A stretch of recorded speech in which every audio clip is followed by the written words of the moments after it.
Baik, jemaat yang saya kasihi di dalam Tuhan Yesus Kristus, hari ini kita akan memulai seri pelajaran baru, yaitu pelajaran tentang Allah. Hanya Allah. Saya hanya menyampaikan pelajaran yang pernah saya dapatkan dan juga sudah pernah saya sampaikan kepada jemaat, mungkin 3 atau 4 tahun yang lalu, sehingga sudah dalam bentuk transkrip seperti ini ya, maka kebanyakan waktu saya akan membaca materi ini. Pelajaran tentang Allah ini akan menjadi seri pelajaran terpenting karena membahas subjek yang terpenting dari segalanya, yaitu Allah. Ini juga akan menjadi seri yang mendalam dan panjang, terdiri dari puluhan sesi, dan saya tidak tahu akan berlangsung sampai berapa lama ya, berapa bulan, bahkan mungkin 1 tahun. Di komputer saya materi ini ada 53 unit ya, jadi kalau kita hitung 1 tahun 52 minggu, kita dengan setia melaksanakan pengajaran materi tentang Allah ini, maka kurang lebih 1 tahun kita akan habiskan ya. Nah, saya jamin tidak akan menjadi seri pelajaran yang melelahkan, tidak juga membosankan, tentu saja. Karena kita berbicara tentang Allah yang adalah kekal, Allah yang adalah infinite, tak terbatas ya. Mengapa sangat penting? Karena ini memang pelajaran terpenting dari segala pelajaran yang lain yang pernah kita pelajari. Ini pelajaran tentang Allah. Dan ini satu paradoks ya. Di akhir pelajaran yang panjang ini nanti kita akan dapati bahwa kita justru baru memulai ya. Coba bayangkan 1 tahun nanti kita dengan setia laksanakan pengajaran materi tentang Allah ini. Dan di akhir 1 tahun nanti setelah selesai saya sampaikan semua materi yang sudah saya siapkan, kita tidak akan merasa bahwa kita sudah tahu banyak tentang Allah. Atau kita sudah merasa, wah saya sudah menjalani pengajaran firman yang panjang tentang Allah. Tapi justru sebaliknya, kita akan disadarkan bahwa kita baru saja mulai belajar mengenal Allah ya. Nah, saya ingat seorang Puritan bernama William Twist dari Westminster Assembly, seorang ahli teologi hebat. Di tempat tidur menjelang kematiannya, dia tersenyum dan berkata, "Sekarang saya akan arungi kekekalan mempelajari Allah." Ya. Jadi ini satu pernyataan yang luar biasa yang ketika saya membacanya, mendapatkannya, memberikan kesan yang mendalam ya. Dan ada 2 hal yang saya tangkap dari pernyataan William Twist ini ya. Yang pertama, begitu rendah hatinya dia di hadapan Allah, sehingga walaupun dia sudah menghabiskan puluhan tahun masa hidupnya belajar dan mengajar firman, toh di akhir hidupnya dia mengakui secara tidak langsung bahwa sedikit saja yang sudah dia ketahui tentang Allah. Maka kemudian dia berkata setelah dia mati, setelah dia meninggalkan kehidupan di dunia ini, dia akan mengarungi kekekalan belajar tentang Allah. Ya, jadi begitu rendah hati ya, sedemikian banyak pengetahuan yang benar tentang Allah yang sudah dia dapatkan, toh dia merasa masih kurang dan masih kurang. Itu yang pertama yang saya tangkap. Lalu yang kedua yang saya tangkap dari pernyataan William Twist ini adalah ini menunjukkan kerinduan yang luar biasa dalam diri dia untuk terus belajar tentang Allah. Bahkan keterbatasan hidup di dunia pun tidak membatasi kerinduan hatinya untuk terus belajar tentang Allah. Sehingga dia katakan, saya akan mengarungi kekekalan belajar tentang Allah. Jadi selalu merasa kurang, selalu rindu untuk dipertambahkan ya pengetahuan atau pengenalan tentang Allah. Nah, mungkin di luar sana ada orang berkata, saya sudah tahu semua hal tentang Allah. Yang kepada orang itu saya akan berkata dengan tegas, kau tidak tahu apa-apa tentang dia. Ya, jadi kalau ada orang merasa ketika sudah belajar teologi lalu merasa diri pintar, bangga diri, saya berani berkata dengan tegas kepada dia, justru dia tidak tahu apa-apa tentang Allah ya. Nah, Ulangan 29 ayat 29a menuliskan seperti ini.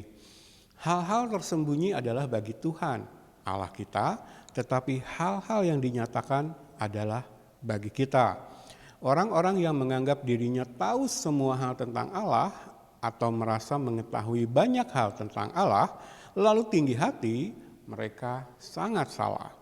Bahkan para ahli teologi besar, salah satunya William Twist tadi ya, dengan penuh kerendahan hati berkata, kita tahu sangat sedikit tentang Allah. Dan bagi saya, ini satu lagi paradoks indah tentang Allah dan belajar tentang Allah.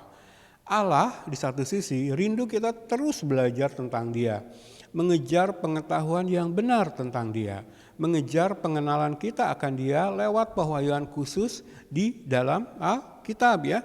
Semakin kita belajar, semakin banyak kita memperoleh pengetahuan yang benar tentang Dia, maka di sini letak paradoksnya. Semakin kita disadarkan bahwa sangat sedikit yang kita ketahui tentang Dia. Mengapa? Karena Dia Allah, Dia sungguh Allah. Ketika semakin kita belajar tentang Dia dan memperoleh semakin banyak pengetahuan yang benar tentang Dia, justru dengan itu kita disadarkan betapa sedikit saja yang kita tahu tentang Dia. Maka kita dibawa kepada kesadaran utama ini yang seharusnya dimiliki oleh setiap manusia, khususnya orang percaya. Kita dibawa kepada satu kesadaran, siapa Dia dan siapa kita. Siapa Dia? Allah Sang Maha Pencipta. Siapa kita? Makhluk ciptaan ya. Jadi belajar firman, belajar teologi harusnya pada akhirnya membawa kita kepada kesadaran utama itu ya. Dan kita sampai kepada satu saja sikap yang layak kita tunjukkan di hadapan Sang Maha Pencipta. Sujud tersungkur sepenuhnya, merendahkan diri dan menyembah Dia. Syakah, pros, kuneo, kita sudah belajar banyak ya. Saat itu kita bisa sedikit memahami tentang ungkapan tak tercapai yang dituliskan dalam kitab Ayub 36 ayat 26. Di sana tertulis, sesungguhnya Allah itu besar, tidak tercapai oleh pengetahuan kita, jumlah tahunnya tidak dapat diselidiki. Kita harus mengalami pernyataan yang disampaikan di kitab Ayub ini. Dan ini bisa kita alami, yaitu ketika kita dengan setia hidup dalam pengajaran firman. Semakin banyak kita belajar, semakin banyak kita mendapat pengetahuan yang benar tentang Dia, semakin sadar bahwa hanya sedikit saja yang kita tahu. Semakin kita sadar siapa Dia dan siapa kita ya. Itu akan kita alami nanti ya. Atau kita bisa sedikit merasakan apa yang dirasakan oleh Nabi Yesaya ketika ia berkata, celakalah aku binasa, sebab aku ini seorang yang najis bibir dan aku tinggal di tengah-tengah bangsa yang najis bibir. Namun mataku telah melihat Sang Raja, yakni Tuhan semesta alam ya. Ketika Yesaya diberikan pemandangan hadirat Allah dalam Yesaya pasal yang ke-6 ya. Atau mungkin kita bisa sedikit merasakan apa yang dirasakan Rasul Yohanes ketika ia tersungkur di depan kaki Yesus sama seperti orang mati, sebagaimana tercatat di Wahyu 1 ayat 17. Atau kita bisa merasakan sedikit pengakuan luar biasa Rasul Petrus di Lukas 5 ayat 8.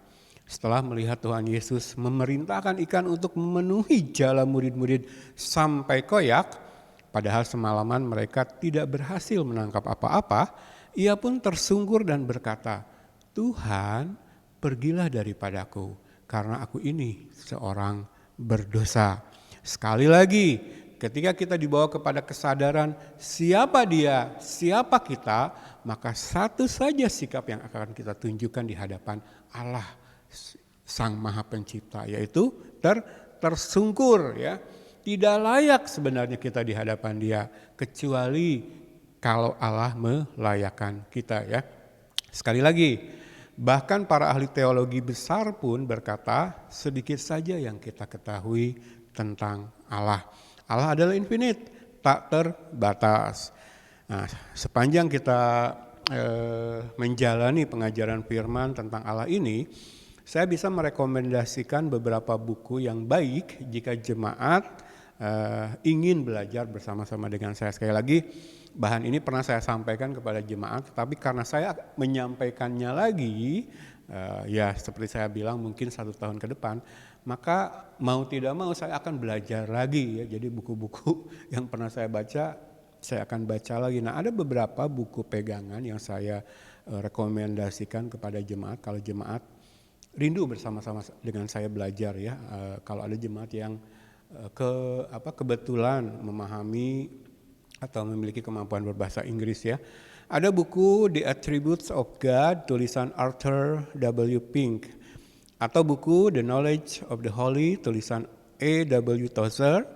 Yang lebih tebal buku Knowing God tulisan J. I. Packer.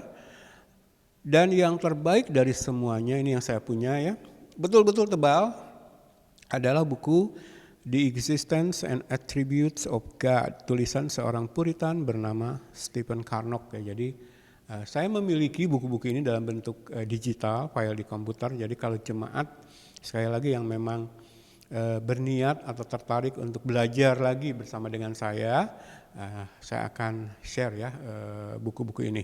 Nah, sebenarnya saya memiliki puluhan buku lain tentang subjek ini ya, materi tentang Allah. Dan sepanjang pelajaran ini sekali lagi saya akan membaca ulang beberapa di antaranya ya. Jadi mungkin yang dulu waktu saya sampaikan pelajaran ini sempat saya sampaikan, mungkin dengan belajar lagi akan diperkaya lagi ya. Karena setiap kali kita belajar tentang Allah, Allah akan memberikan penerangan ya, akan menyingkapkan rahasia-rahasia kebenaran firman-Nya yang baru dalam kehidupan kita. Oke. Nah, jadi ada banyak buku yang bisa kita jadikan buku pegangan, tetapi lebih dari semua buku-buku itu, tentu saja saya terutama merekomendasikan bahkan mendorong jemaat terkasih untuk mempelajari Alkitab untuk subjek yang maha penting ini, yaitu tentang Allah ya. Inilah buku teks utama kita ya, inilah otoritas terakhir kita, karena ini adalah sabda Allah, perkataan Allah tentang dirinya sendiri ya. Nah, sepanjang pelajaran kita saya akan banyak mengambil ayat-ayat khususnya teks-teks kunci dalam Alkitab. Saya tidak akan mengutip perkataan filsafat manusia. Bahkan dalam kaitan pengetahuan tentang Allah, saya membenci, saya menolak dengan tegas filsafat manusia. Filsafat hanya berisi ide manusia tentang Allah yang tidak layak dihargai, bahkan dengan uang palsu sekalipun ya, bahkan dengan uang plastik mainan anak saya sekalipun ya. Jadi ketika manusia mereka-reka hal tentang Allah itu tidak berarti ya. Kita harus belajar tentang Allah dari pribadi Allah sendiri. Sekali lagi, kita akan baca dan belajar dari firman Allah di dalam Alkitab. Nah, saya tidak akan menyampaikan opini pribadi saya sepanjang 1 tahun berjalan, pengalaman atau perasaan pribadi saya tentang Allah, spekulasi atau mengutip ajaran-ajaran dari agama non-Kristen ya. Sumber kita hanya perkataan Allah yang kudus ini ya, karena ini adalah kata-kata Allah tentang dirinya dan ini tidak mungkin salah. Jadi ini satu-satunya sumber ya, sekali lagi. Hanya oleh firman dalam Alkitab kita tahu bahwa Allah yang benar itu ada. Siapa dia, bagaimana rupa dia, dan bagaimana kita bisa mengenalnya secara pribadi. Alkitab menuliskan bahwa Allah berbicara kepada kita tentang dirinya melalui ciptaannya, sehingga kita tahu bahwa dia ada, kita tahu hal-hal tentang dia. Ketika kita melihat pelangi atau pemandangan matahari terbenam yang indah, juga dalam jutaan bintang gemintang di langit. Dalam Mazmurnya Daud berkata, langit menceritakan kemuliaan Allah dan cakrawala memberitakan pekerjaan tangannya. Hari meneruskan berita itu kepada hari dan malam menyampaikan pengetahuan itu kepada malam. Tidak ada berita dan tidak ada kata-kata, suara mereka tidak terdengar, tetapi gema mereka terpencar ke seluruh dunia dan perkataan mereka sampai ke ujung bumi ya. Kita dapati itu dalam Mazmur pasal yang ke-19 ayat 2 sampai ayat 5a. Atau dalam suratnya Paulus menuliskan demikian. Karena apa yang dapat mereka ketahui tentang Allah nyata bagi mereka, sebab Allah telah menyatakannya kepada mereka. Sebab apa yang tidak nampak daripadanya, yaitu kekuatannya yang kekal dan keilahiannya, dapat nampak kepada pikiran dari karya-karyanya sejak dunia diciptakan, sehingga mereka tidak dapat berdalih. Roma 1 ayat 19 dan 20. Jadi firman sendiri menegaskan bahwa sebenarnya lewat alam semesta, ciptaan Allah, semua berbicara, semua menunjuk kepada keberadaan Allah. Dan informasi yang disampaikan oleh alam semesta ciptaan Allah tentang Allah itu tidak dapat dibantah ya. Dikatakan mereka tidak dapat berdalih. Manusia tidak dapat berdalih, tidak dapat menyangkal keberadaan Allah ketika manusia melihat alam semesta ciptaannya ya. Itu ya, sebenarnya itu ya yang seharusnya terjadi. Masalahnya kita adalah manusia berdosa dan kita menyalahartikan pesan itu, bahkan memelintirnya.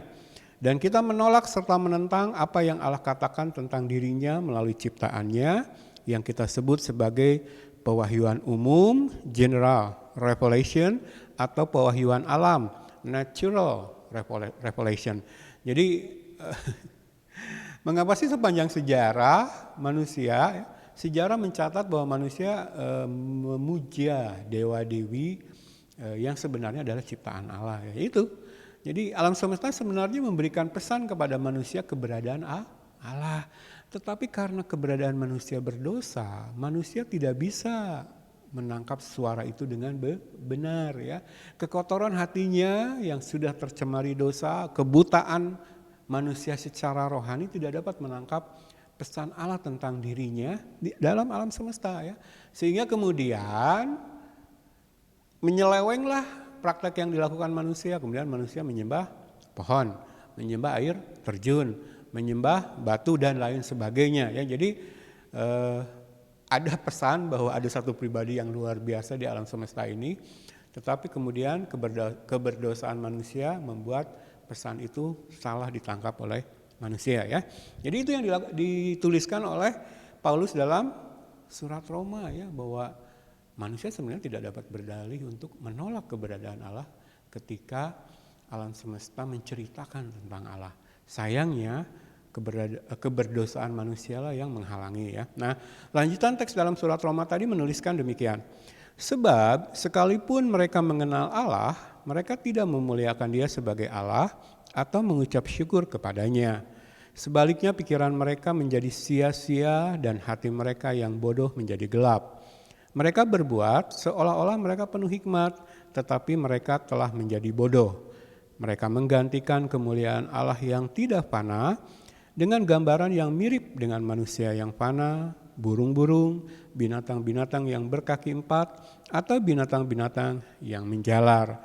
Sebab mereka menggantikan kebenaran Allah dengan dusta dan memuja dan menyembah makhluk dengan melupakan penciptanya yang seharusnya dipuji selama-lamanya. Roma pasal yang pertama ayat 21 sampai 23 dan ayat yang ke-25 ya. Jadi itu keberdosaan manusia yang menjadi masalah. Maka kita memerlukan sesuatu yang lain. Itulah sebabnya Allah telah memberikan kepada kita Alkitab ya, menjadi penerjemah yang tidak mungkin salah akan apa yang Allah katakan melalui alam ya. Jadi Alkitab inilah yang membawa kita kepada pengetahuan yang benar tentang Allah ya. Jadi alam menceritakan tentang Allah dan Alkitab ini menjadi penerjemah yang terbaik ya, sehingga kita tidak diselewengkan oleh iblis untuk menyembah hal-hal lain ya selain pribadi Allah yang benar ya.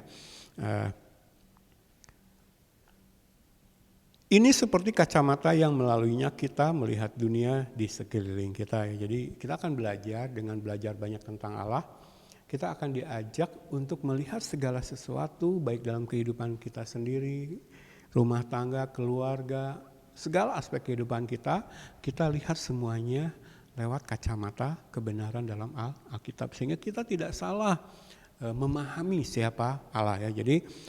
Jadi ada pewahyuan alam atau natural revelation, atau tadi kita sebut general revelation, yang adalah pewahyuan umum, tetapi kita memerlukan pewahyuan khusus ya, solusi bagi manusia yang berdosa. Nah, ayat kunci kita kali ini sebagai awal dari pelajaran kita ambil dari Yesaya pasal yang ke-40 ayat yang ke-9, ketika Allah berkata lewat nabinya kepada umatnya, lihat Allahmu ya. Sesi pertama ini adalah pengantar kepada materi pelajaran maha besar, yaitu melihat Allah ya. Jadi lewat ayat pokok kita hari ini Yesaya 40 ayat 9, Allah sendiri mengajak, mengundang, menyerukan kepada kita umatnya untuk lihat Allah kita ya. Untuk membawa kehidupan kita kepada kesadaran siapa Allah yang kita sembah, siapa sebenarnya Dia. Dan itu sumbernya adalah Alkitab ya. Sekali lagi ini wahyu dari Allah tentang dirinya sendiri ya. Tentu saja tidak ada pelajaran lebih penting dari ini. Tidak ada pengetahuan yang lebih dahsyat dari ini, yaitu pengetahuan tentang diri dan pribadi Allah sendiri. Nah, kita mundur sedikit ke belakang. Charles Haddon Spurgeon pada tanggal 7 Januari 1855 di usia 20 tahun dalam khotbahnya di New Park Street Chapel, South Park, di awal pelayanannya hampir 2 abad yang lampau, mengatakan ini: ilmu pengetahuan tertinggi yang dapat menarik perhatian seorang anak Allah adalah pengetahuan tentang nama, sifat, pribadi, karya, perbuatan, dan keberadaan Allah Maha Besar yang Dia panggil sebagai Bapaknya. Ya. Jadi bagi kita orang percaya yang sudah dilahirkan kembali, yang sudah menjadi anak-anak Allah, di mana kita memanggil Allah kita Bapa, ya Aba, ya Bapa, maka pengetahuan dalam hidup kita yang tertinggi, yang terbesar nilainya adalah pengetahuan tentang Allah ya. Nah, lebih lanjut Spurgeon berkata, ada sesuatu yang luar biasa membangun akal budi ketika kita mengejar pengetahuan akan Allah. Pengetahuan ini begitu besar sehingga segala pemikiran kita hilang dalam keluasannya. Pengetahuan ini begitu dalam sehingga bangga diri kita, pride kita tenggelam dalam ketidakterbatasannya. Ilmu pengetahuan lain bisa kita kuasai dan olehnya kita merasa puas diri lalu berkata, lihat, aku orang pintar. Tetapi ketika kita berhadapan dengan pengetahuan akan Allah, di mana keperkasaan kita tidak dapat mengukur kedalamannya dan kehebatan kita tidak dapat menjangkau ketinggiannya, kita berpaling dan berkata, tidak mungkin kita bisa menggapainya dan menjadi bijaksana, melainkan hanyalah seperti keledai liar. Lalu berseru dalam kekusyukan, kita hanyalah anak-anak kemarin, tidak mengetahui apa-apa. Ini dikutip dari Ayub 8 ayat 9 ya. Jadi ketika kita belajar tentang Allah, sekali lagi kita akan dibawa kepada kesadaran bahwa kita bukan siapa-siapa di hadapan Allah. Kita hanya tahu sedikit tentang Dia ya, sebagaimana William Twist tadi saksikan ya. Nah, lanjut ke pernyataan Spurgeon. Jadi tidak ada disiplin ilmu lain yang mampu menjadikan akal budi kita rendah hati selain ilmu pengetahuan tentang Allah. Akan tetapi juga tidak ada disiplin ilmu yang lain yang mampu memperluas wawasan intelektual kita dan mengagungkan segenap jiwa kita selain ketaatan, kesungguhan, dan kesetiaan dalam menyelidiki dan mengejar pengetahuan akan Allah ya. Jadi seperti dua sisi dalam mata uang yang sama. Ketika kita mendapatkan pengetahuan yang benar tentang Allah, di satu sisi itu akan menempa, memproses sehingga kita memiliki kerendahan hati, sadar siapa saya, siapa Dia, tapi di lain sisi wawasan pengetahuan kita justru akan dibawa skopnya kepada kekekalan ya, lebih tinggi, lebih hebat, lebih dahsyat, lebih agung, lebih mulia dari segala disiplin ilmu apapun yang ada di dunia yang bisa mereka berikan kepada kita. Jadi itu indahnya belajar tentang Allah ya. Dan Spurgeon benar. Dalam teologi kita menyebut ini sebagai teologi proper ya, apa yang akan kita pelajari lebih kurang 1 tahun ke depan ya. Karena ada cabang-cabang teologi lain. Studi tentang manusia adalah antropologi. Studi tentang hal keselamatan adalah soteriologi.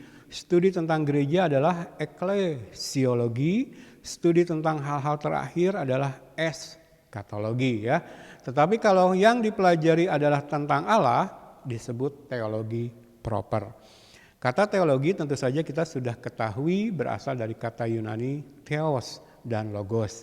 Theos artinya Allah, logos artinya firman, pengetahuan atau studi. Jadi teologi artinya adalah pengetahuan, firman atau studi tentang Allah ya. Maka pusat dan dasar dari teologi Kristen dengan berbagai cabangnya adalah studi atau pengetahuan tentang Allah. teologi proper. Jadi banyak cabang dari teologi ya dalam sistematika teologi, tetapi yang menjadi inti, yang menjadi dasarnya adalah justru teologi proper ya. Bidang teologi yang khusus mempelajari tentang Allah. Ini yang akan kita pelajari kurang lebih 1 tahun ke depan ya. Nah, di masa lalu di negara-negara mayoritas Kristen, teologi dipandang sebagai ratunya ilmu pengetahuan atau the queen of science ya. Jadi dalam acara wisuda di perguruan-perguruan tinggi, para lulusan jurusan teologi selalu yang pertama dipanggil. Jadi teologi adalah ratunya science atau the queen of science, sementara teologi proper adalah rajanya teologi atau the king of theology ya. Jadi teologi dibandingkan dengan disiplin ilmu lain ya, fisika, matematika, kimia, biologi, maka teologi itu merupakan queen atau ratunya semua disiplin ilmu ya. Nah, sedangkan di dalam teologi ini, teologi proper adalah rajanya ya dari teologi. Seperti itu ya kurang lebih. Maka teologi melibatkan prinsip-prinsip dan metode-metode yang berbeda ya dengan disiplin-disiplin ilmu lain. Kita sudah sama-sama tahu ini. Kalau kita belajar matematika, maka yang kita pelajari adalah hal yang abstrak ya, angka-angka, operasi terhadap angka-angka dan lain sebagainya. Nah, kalau kita belajar biologi atau zoologi, maka yang kita pelajari adalah makhluk hidup ya. Untuk mempelajari kedua bidang atau disiplin ilmu ini, kita memakai prinsip yang berbeda ya. Jadi cara kita belajar matematika berbeda dengan cara kita belajar biologi. Dan jemaat yang terkasih, saat kita belajar teologi, belajar tentang Allah, kita memakai prinsip-prinsip dan metode-metode yang sama sekali berbeda. Allah tidak saja pribadi yang hidup, ia nyata, tetapi yang terutama adalah bahwa ia Allah, Sang Maha Pencipta ya. Kita tidak mempelajari Allah seperti kita mempelajari seekor serangga dengan meletakkannya di bawah mikroskop. Kita tidak memprogram Allah, kita tidak cukup sekedar mencari hal-hal tentang Allah di Google lewat suatu komputer. Bukan seperti itu ya, jadi tidak bisa hanya seperti itu cara kita melakukannya, belajar tentang Allah. Jadi kita tidak bisa belajar tentang Allah dengan menggunakan prinsip atau metode seperti kita belajar dalam disiplin ilmu lain ya. Sama sekali berbeda cara yang harus dipakainya. Jadi tidak bisa dengan cara-cara demikian. Tetapi sayangnya justru banyak yang melakukannya. Orang-orang belajar tentang Allah dengan cara yang salah ya. Dan setelah mereka mempelajari tentang Allah dengan cara yang salah, lalu mereka naik mimbar atau menulis buku ya. Banyak buku berkemasan buku rohani Kristen yang saya baca menggambarkan betapa sang penulis telah begitu sembrono dan sembarangan dalam mempelajari tentang Allah. Reaksi saya adalah segera menutup buku tersebut dan ada dorongan untuk membantingnya ke lantai sambil berseru, "Kamu salah, kamu sangat salah. Kamu tidak bisa mempelajari Allah seperti kau mempelajari hal-hal lain ya. Kau tidak bisa menggunakan sebagai contoh metode ilmiah." Apa itu? Ini yang kita pelajari waktu kita belajar di tingkat sekolah menengah dulu ya. Dengan metode ilmiah kita mengamati, menganalisa data, membentuk hipotesis, menguji hipotesis tersebut lalu membuat kesimpulan darinya. Itu metode ilmiah. Standar yang digunakan para ilmuwan untuk mempelajari alam semesta ini, yang disebut metode ilmiah ini, bisa kita buang ke tempat sampah karena tidak berguna dan tidak bisa digunakan untuk mempelajari Allah ya. Itu hanya bisa digunakan untuk mempelajari ciptaan Allah, tetapi tidak bisa digunakan untuk mempelajari Allah Sang Maha Pencipta. Nah, para ahli teologi mengatakannya begini. Saat kau belajar tentang Allah, maka Allah adalah subjeknya, bukan objek. Apa arti dari pernyataan ini? Mari kita pandang dari sudut pandang tata bahasa ya. Pernah kita pelajari waktu kita duduk di SMP atau SMA ya. Perhatikan kalimat-kalimat berikut. Saya mengangkat meja. Saya adalah subjek kalimat atau yang melakukan pekerjaan. Dan meja adalah objek kalimat atau yang dikenai pekerjaan atau yang menjadi korban dari pekerjaan yang dilakukan oleh subjek ya. Coba perhatikan lagi kalimat berikut. Saya menendang bola. Saya adalah subjek kalimat, bola adalah objek kalimat. Saya belajar matematika. Saya adalah subjek kalimat, matematika adalah objek kalimat. Saya belajar biologi. Saya adalah subjek kalimat, biologi adalah objek kalimat. Saya belajar teologi. Saya adalah subjek kalimat, Allah adalah objek kalimat. Ups, hati-hati. Kebablasan ya. Nah, yang terakhir ini salah ya. Yang terakhir ini tidak benar. Ketika saya belajar teologi, tidak bisa saya menjadi subjek lalu Allah menjadi objek, sama seperti kita belajar biologi, ya, belajar geografi, belajar antropologi dan lain sebagainya. Tidak bisa seperti itu ya. Yang benar, ketika kita belajar teologi adalah Allah mengajari kita tentang dirinya. Allah adalah subjek yang melakukan pekerjaan dan kita adalah objek yang menerima pengajaran dari Allah. Menangkap apa yang saya maksudkan? Kita tidak bisa berkata dengan bangga diri, saya akan mempelajari Allah. Saya akan coba memformulasikan sesuatu tentang Allah dengan komputer saya, lalu saya akan menguji apakah saya menyukainya. Itu bukan cara yang benar belajar tentang Allah ya. Allah adalah subjeknya, Allah adalah pelakunya, Allah yang bekerja, Allah yang berkarya. Kita adalah objeknya. Dia, Allah, mengajari kita tentang dirinya. Nah, coba buka Yeremia pasal 6 ayat yang ke-19. Di sana dituliskan demikian. Dengarlah hai bumi, sungguh ke atas bangsa ini aku akan mendatangkan malapetaka akibat dari rancangan-rancangan mereka. Sebab mereka tidak memperhatikan perkataan-perkataanku dan menolak pengajaranku. Ya. Hosea 4 ayat 6, ini saya pikir ayat yang sudah tidak asing. Menuliskan demikian. Umatku binasa karena tidak mengenal Allah. Karena engkaulah yang menolak pengenalan itu, maka aku menolak engkau menjadi imamku. Dan karena engkau melupakan pengajaran Allahmu, maka aku juga akan melupakan anak-anakmu. Jadi Allah yang mengajar, kerinduan Allah mengajari umatnya ya. Coba kita buka sekarang Yohanes 6 ayat 44. Demikian firman Tuhan.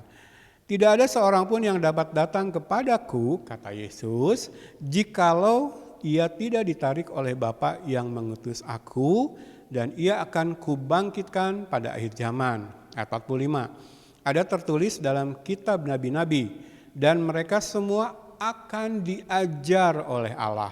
Dan setiap orang yang telah mendengar dan menerima pengajaran dari Bapa datang kepadaku. Jadi ini loh, dalam konteks, dalam pandangan keselamatan yang kita miliki, semua dimungkinkan terjadi, termasuk ketika kita menerima Yesus, ketika kita datang kepada Yesus dan mengakui Dia sebagai Tuhan dan Juru Selamat dalam hidup kita. Dikatakan oleh Yohanes pasal 6 ini itu karena pengajaran dari Bapa ya. Semua orang yang mengenal Yesus, semua orang yang percaya kepada Yesus akan diajar oleh Allah ya. Dan setiap orang yang telah mendengar dan menerima pengajaran dari Bapa datang kepada Yesus. Jadi saya tuh heran kalau ada gereja, ada orang Kristen yang mengaku Kristen, mengaku mengasihi Yesus, mengaku percaya, beriman kepada Yesus, tetapi tidak hidup dalam pengajaran firman.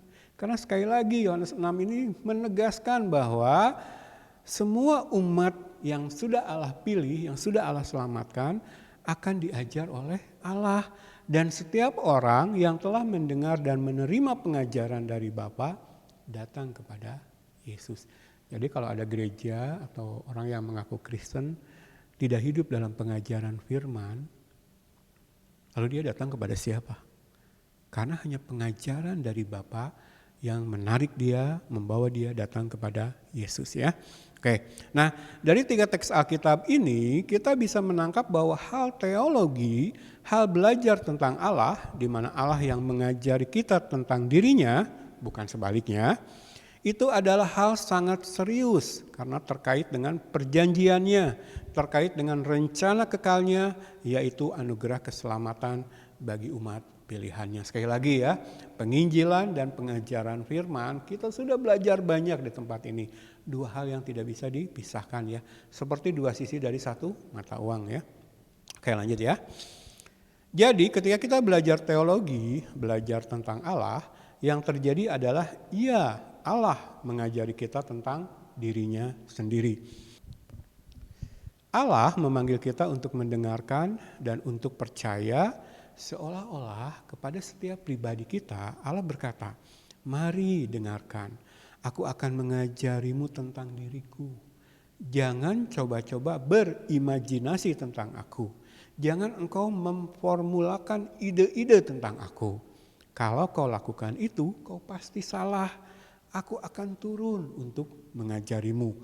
Lalu ia berkata, mari dengarkan aku, bacalah firmanku. Ya, ini satu-satunya jalan belajar tentang Allah. Itulah inti dari pesan Allah dalam Yesaya 40 ayat 9. Ya, saya bacakan secara lengkap. Hai Sion, pembawa kabar baik, naiklah ke atas gunung-gunung yang tinggi. Hai Yerusalem, pembawa kabar baik, nyaringkanlah suaramu kuat-kuat. Nyaringkanlah suaramu, jangan takut. Katakanlah kepada kota-kota Yehuda, lihat itu Allahmu. Lihat Allahmu, itu kerinduan Allah. Mengajari kita, ya, menarik kita kepada Yesus lewat pengajarannya. Dan tujuan akhirnya adalah supaya kita bisa melihat Dia. Kita bisa memahami siapa Allah yang kita sembah sesuai dengan apa yang Dia wahyukan tentang dirinya kepada kita umat yang dikasihinya ya. Nah, kita menangkap di sini dalam satu aspek kita adalah pasif ya. Bayangkan, ketika kita melihat sesuatu dengan mata kita, maka mata kita menangkap, menerima pantulan cahaya dari benda yang kita lihat. Benar bahwa ada tindakan kita mengarahkan pandangan kita kepada benda itu. Mungkin berkonsentrasi kepadanya. Tetapi pada akhirnya yang kita lihat adalah apa yang diterima oleh mata kita ya. Nah, kita sudah belajar waktu SMP atau SMA dalam pelajaran fisika, yaitu ketika kita melihat suatu benda, maka sebenarnya mata kita menerima pantulan cahaya dari benda itu ya. Jadi bisa dikatakan dalam konteks ini mata kita pasifnya menerima saja apa yang diterima dari benda yang kita lihat ya. Nah, pun demikian saat kita mendengar, telinga kita menangkap getaran energi yang diterima sebagai suara, misalkan suara musik. Baik mata maupun telinga tidak menciptakan penglihatan atau pendengaran, melainkan hanya menerimanya. Dalam cara yang sama Allah berkata, jangan membayang-bayangkan tentang aku, kau cukup hanya mendengar dan melihat dan aku akan mengatakan dan memperlihatkan kepadamu siapa diriku. Dan Dia memberikan kepada kita buku berisi firman-Nya untuk itu. Sekali lagi ya, Alkitab yang kita miliki. Kita menerima pewahyuan khusus yang tidak mungkin salah secara pribadi dari Allah. Jadi jemaat pernah membayangkan gak, pernah merenungkan gak bahwa Alkitab yang kita miliki itu sebenarnya pewahyuan khusus, pesan pribadi dari Allah tentang dirinya. Dan ini tidak mungkin salah ya. Sebagian orang tidak suka ini, sayangnya. Bahkan kebanyakan orang tidak suka ini. Mereka berkata, saya ingin berpikir tentang Allah seperti ini. Lalu mereka mereka-reka sosok Allah yang sesuai dengan selera mereka. Oh tidak ya, ketika kita mendengar manusia berkata seperti itu, maka yang kita dengar adalah berputarnya roda-roda mesin pabrik berhala ya. Karena Allah tidak pernah berkata, kau mereka-rekakan tentang aku dalam pikiranmu sendiri, lalu kau akan memperoleh pemikiran siapa aku ini.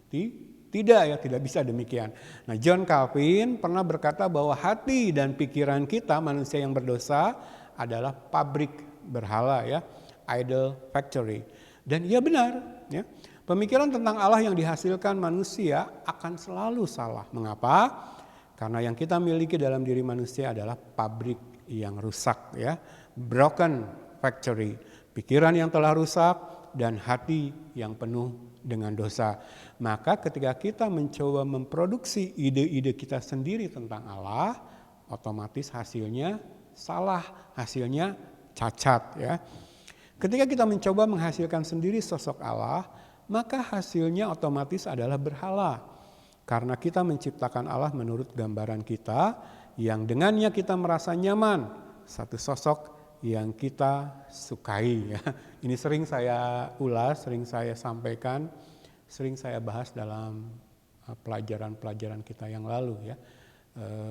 Manusia sekarang, bahkan orang Kristen sekarang tidak suka gambaran Allah sebagaimana yang dinyatakan oleh Allah sendiri di dalam Alkitab. Ya. Makanya mereka menolak pengajaran firman. Mereka menolak pengenalan akan Allah yang benar, yang Allah beritahukan sendiri lewat Alkitab ini. Mereka lebih suka mereka-reka versi Allah menurut selera mereka sendiri. Allah yang tidak mendisiplinkan mereka, ya. Allah yang membiarkan mereka menjalani kehidupan sesuka hati mereka. Sayang ya, dan ini terjadi loh di akhir zaman ini, justru dalam kehidupan orang-orang yang mengaku diri mereka Kristen. Ya. Nah, kita tidak dapat melakukan itu. Allah sendiri akan menghancurkan apa yang kita ciptakan itu, berhala ya. Dan berkata dalam murkanya, aku akan menunjukkan kepadamu seperti apa aku sebenarnya. Jadi kalau yang kita sembah itu versi Allah rekaan kita, bukan yang dinyatakan oleh Allah sendiri dalam Alkitab.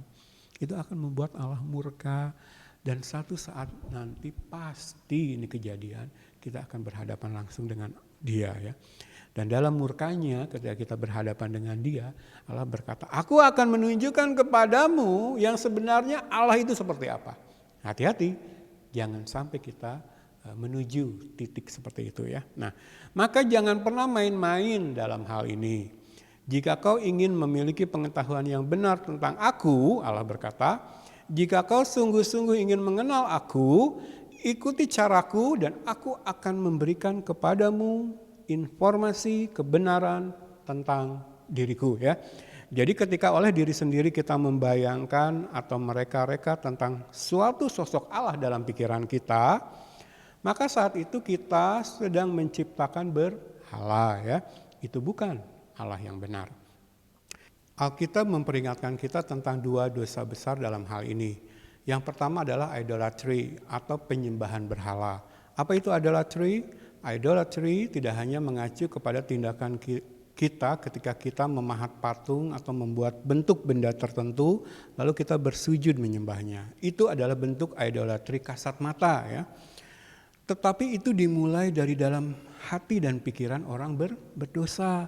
Sama seperti seniman memahat patung yang memulai idenya dari dalam pikirannya. Itulah idolatry atau penyembahan berhala, dimulai dari dalam hati dan pikiran manusia berdosa. Ini yang diperkarakan oleh Rasul Paulus dalam Kisah 17 ayat 22 sampai 34 ketika ia berdiri di atas Areopagus ya.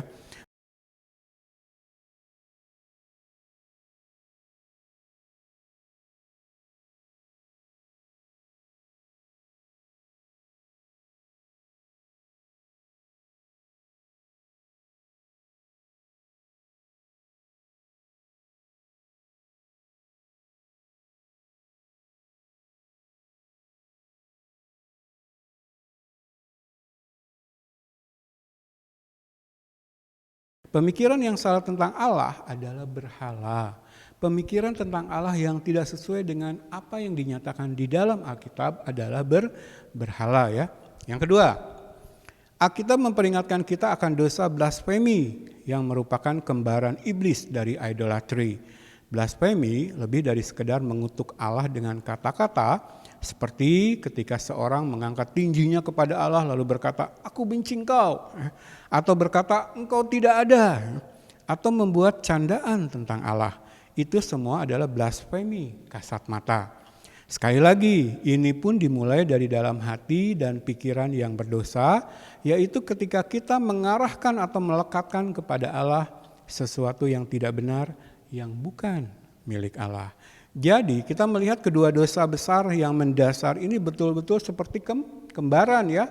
Ketika kita mengambil sesuatu kebenaran yang merupakan milik Allah, lalu memberikannya kepada yang lain, itu adalah idolatry, pemberhalaan, penyembahan berhala. Tetapi ketika kita mengambil sesuatu ketidakbenaran yang bukan milik Allah, lalu memberikannya kepada Allah, mengarahkannya kepada Allah, maka kita sedang melakukan blasfemi terhadap Allah atau menghujat, menghina Allah ya. Jadi blasfemi adalah mengatakan sesuatu ketidakbenaran tentang Allah. Hati-hati loh kita menghujat dan menghina Allah ketika kita melakukannya. Nah, coba kita ambil contoh ya dari pengalaman bangsa Israel. Ketika bangsa Israel membuat patung anak lembu tuangan lalu berkata bahwa patung itulah yang membawa mereka keluar dari Mesir. Nih kita lihat dalam Keluaran 32 ayat 1 sampai 8. Mengangkat patung itu menjadi pemimpin mereka, bahkan mendirikan mezbah dan memberikan korban baginya, maka mereka melakukan idolatry karena mereka mengambil kebenaran milik Allah, yaitu bahwa Allah lah yang membebaskan mereka dari Mesir, bahwa Allah lah yang memimpin mereka, bahwa hanya bagi Allah lah mereka seharusnya mendirikan mezbah, dan hanya bagi Allah lah mereka harusnya memberikan korban. Ini ya, segala sesuatu kebenaran yang seharusnya milik Allah. Tapi mereka mengambil itu lalu memberikannya kepada sebuah patungnya, idolatry. Nah, pengalaman lain dari bangsa Israel. Ketika bangsa Israel bersungut-sungut dan berkata bahwa Allah membawa mereka ke padang gurun untuk membunuh mereka dengan membiarkan mereka kelaparan, dicatat dalam Keluaran 16 ayat 3, maka sebaliknya mereka sedang melakukan blasfemi, sedang menghujat, menghina Allah ya. Mereka menuduh Allah tidak memelihara mereka. Mereka menuduh Allah memiliki maksud hendak mencelakakan bahkan membunuh mereka. Hal-hal yang tidak benar ini mereka arahkan kepada Allah dan dengan demikian mereka menghujat atau menghina Allah ya. Nah, ketika kita berkata bahwa keselamatan adalah pilihan manusia, padahal Alkitab dengan jelas mengajarkan bahwa keselamatan itu sepenuhnya karya Allah, anugerah Allah, pemberian Allah, maka kita sedang melakukan idolatry ya. Ketika kita menempatkan kehendak bebas atau free will manusia mengatasi kehendak Allah, maka kita sedang melakukan idolatry.